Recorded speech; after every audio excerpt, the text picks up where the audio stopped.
ಸನ್ಮಾನ್ಯ ಅಧ್ಯಕ್ಷರೇ, ಚುಕ್ಕೆ ಗುರುತಿನ ಸಂಖ್ಯೆ 69 ಲೋಕೋಪಯೋಗಿ ಸಚಿವರಲ್ಲಿ ಕೇಳಬಯಸ್ತೇನೆ.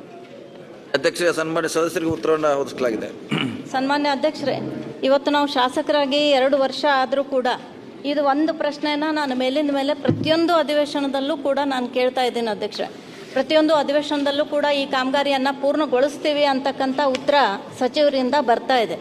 ಆದರೆ ಇದು ನಿಪ್ಪಾಣಿ ಕ್ಷೇತ್ರ ಗಡಿ ಭಾಗದಲ್ಲಿರ್ತಕ್ಕಂಥದ್ದು ಇರೋದ್ರಿಂದ ಮಹಾರಾಷ್ಟ್ರದಲ್ಲಿ ಮಳೆ ಬಿದ್ದರೆ ಫಸ್ಟ್ ನಮ್ಮ ನಿಪ್ಪಾಣಿ ಬ್ರಿಡ್ಜ್ಗಳು ಎಲ್ಲನೂ ಕೂಡ ಮುಳುಗಡೆ ಆಗ್ತವೆ ಅಧ್ಯಕ್ಷೆ. ಹಾಗಾಗಿ ಕಾರದಗ ಮತ್ತು ಭೋಜ ಅಂತಕ್ಕಂಥ 2 ದೊಡ್ಡ ಊರುಗಳು, ಅಲ್ಲಿ 10 ಊರುಗಳು 2 ಸೈಡ್ಗೆ ಇರುವಂಥ ಸಂದರ್ಭದಲ್ಲಿ ಆ ಒಂದು ಹಳೆ ಬ್ರಿಡ್ಜ್ ಕೊಲಾಪ್ಸ್ ಆಗುವಂಥ ಸ್ಥಿತಿಯಲ್ಲಿದ್ದಾಗ ಇವತ್ತು 2019ರಲ್ಲಿ ಒಂದು 15 ಕೋಟಿ ಖರ್ಚು ಮಾಡಿ ಅಲ್ಲಿ ಬ್ರಿಡ್ಜನ್ನು ಹೈಟ್ ಮಾಡಿ ಈಗ ಕಟ್ಟಿದ್ದೀವಿ ಅಧ್ಯಕ್ಷೆ.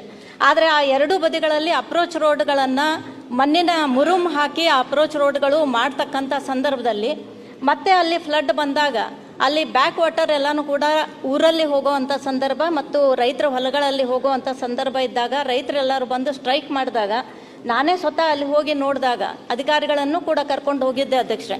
ಆ ಮುರುಮ್ ಅಪ್ರೋಚ್ ರೋಡ್ ಇದ್ದರೆ ಇಲ್ಲಿ ಹಾನಿ ಆಗ್ತದೆ ಅಂಥೇಳಿ ಅಲ್ಲಿ ಕಾಲಮ್ಗಳನ್ನು ಹಾಕಿ ವೆಂಟ್ಸ್ಗಳನ್ನು ಅಳವಡಿಸಿದ್ರೆ ನೀರು ಫ್ಲೋ ಆಗ್ತದೆ ಅಂತಕ್ಕಂಥ ಒಂದು ಸಭೆಯನ್ನು ಮಾಡಿ ಆ ಪ್ರಪೋಸಲನ್ನು ಕಳಿಸಿ 2 ವರ್ಷ ಆಯ್ತು ಅಧ್ಯಕ್ಷೆ.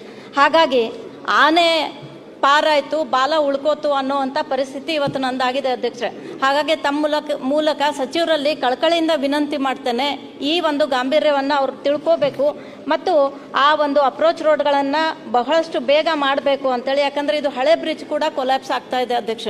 ಹಾಗಾಗಿ ಅಲ್ಲಿ ಬರ್ತಕ್ಕಂಥ ಜನರಿಗೆ ಓಡಾಡೋದು ಕೂಡ ಕಷ್ಟ ಆಗ್ತದೆ. ಹಾಗಾಗಿ ನಾನು ತಮ್ಮ ಮುಖಾಂತರ ಸಚಿವರಲ್ಲಿ ವಿನಂತಿಯನ್ನು ಮಾಡ್ಕೋತೇನೆ, ಎಷ್ಟು ದಿವಸದ ಒಳಗಡೆ ಇದನ್ನು ಕ್ಲಿಯರ್ ಮಾಡ್ತೀರಾ ಮತ್ತು ಎಷ್ಟು ನನಗೊಂದು ಡೆಡ್ಲೈನ್ ಕೊಟ್ಟರೆ ಅಷ್ಟರಲ್ಲಿ ಈ ಕಾಮಗಾರಿಗಳನ್ನು ಪೂರ್ತಿ ಮಾಡಿದರೆ ನಮ್ಮ ಜನತೆಗೆ ಭಾಳಷ್ಟು ಒಳ್ಳೆಯದಾಗ್ತದೆ ಅಧ್ಯಕ್ಷ.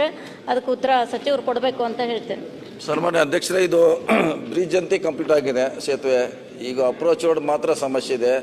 ಮಳೆಗಾಲ ನಂತರ ಇಮಿಡಿಯೇಟ್ ನಾವು ಮಾಡಿಕೊಡ್ತೀವಿ, ಮಳೆಗಾಲ ಮುಗಿದ ತಕ್ಷಣ.